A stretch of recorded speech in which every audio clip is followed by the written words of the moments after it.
घर में या बाहर कोई हमारे साथ जब दुर्व्यवहार करता है, बुरा बर्ताव करता है, तो उसको हम अलग अलग तरीक़ों से समझते हैं और रिएक्ट भी अलग अलग तरीक़ों से करते हैं। घर के बाहर जब अब्यूज़ होता है, हमसे कोई बुरी तरीके से बात करता है काम पे या रिश्तेदारी में या दोस्तों में, तो हम परेशान होते हैं। हम सबको बताते हैं इस चीज़ के बारे में और अपने आप को हील करने की कोशिश करते हैं। मगर जब घर में हमारे साथ नज़दीक रिश्तों में दुर्व्यवहार होता है, अब्यूज़ होता है, टॉर्चर होता है, तो उसको हम बहुत अलग तरीके से हैंडल करते हैं। ये भी बात सही है कि घर की प्रॉब्लम्स को घर में संभाल लेना चाहिए और मिल बैठकर उन प्रॉब्लम्स का हल ढूंढ लेना चाहिए। पर जब बात घर में भी ना कोई सुनने वाला हो और ये सिचुएशन आपसे ना हैंडल हो रही हो और एक्सट्रीम में आ जाए, आप टॉर्चर भी हो रहे हैं, तब आप किसी को घर में अगर ये बात कहें भी, तो आपको घर वाले ये कहें कि कोई बात नहीं, ऐसे ही होता है, सब घरों में ऐसे ही होता है, इस बार माफ़ कर दो। या फिर कहें कि मत करो सवाल, ये सब चलने दो, ऐसा ही, तुम अपने आप देखो, अपनी ज़िंदगी को संभालो। और आपकी बेसिक राइट्स कितनी वायलेट हो रही हैं उसका भी कोई हल ना निकाल रहे हो। आपकी हर मुसीबत, हर परेशानी को नज़रअंदाज कर दिया जाता है और आपको कहा जाता है कि उफ भी नहीं करना, सवाल भी नहीं करना, जेल से बदतर ज़िंदगी है, उसको आप जीते जाएं, यही आपकी डेस्टिनी है। तो फिर मेरे हिसाब से सवाल करना बनता है और सबसे पहले ये सवाल करना बनता है कि मैं सवाल क्यों ना करूं।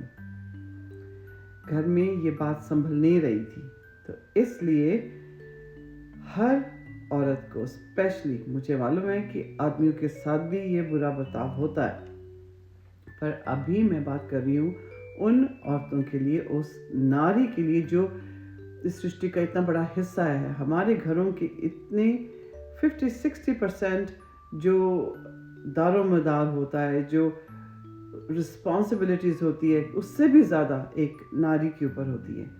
तो उस नारी को मजबूती से खड़ा होना पड़ता है। जो भी नारी, कोई भी औरत, वुमन अपने राइट्स के लिए जब खड़ी होती है, तो वो पितृसत्ता को साफ साफ चुनौती दे रही होती है।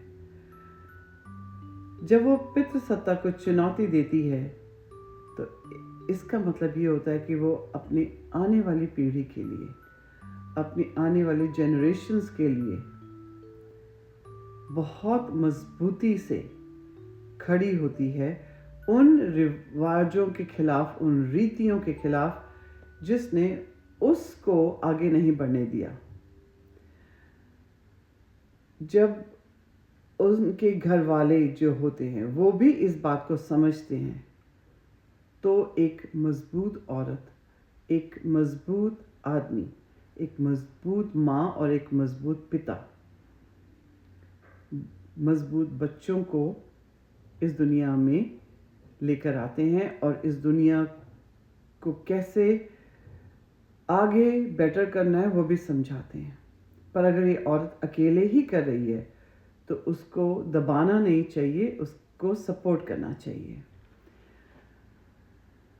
अब सोचने वाली बात यह है कि जो हमारी पिछली पीढ़ी थी, उनमें से कई लोग इसी सोच के थे और उन्होंने हमारे जो रास्तों में पितृसत्ता ने कांटे बोए थे, उनको अगर साफ ना करा होता, तो शायद हम लोग यहाँ ना होते, इस जगह ना होते जहाँ हम अपने बारे में सोच रहे हैं और सिर उठाकर रिस्पेक्टफुली जी रहे हैं।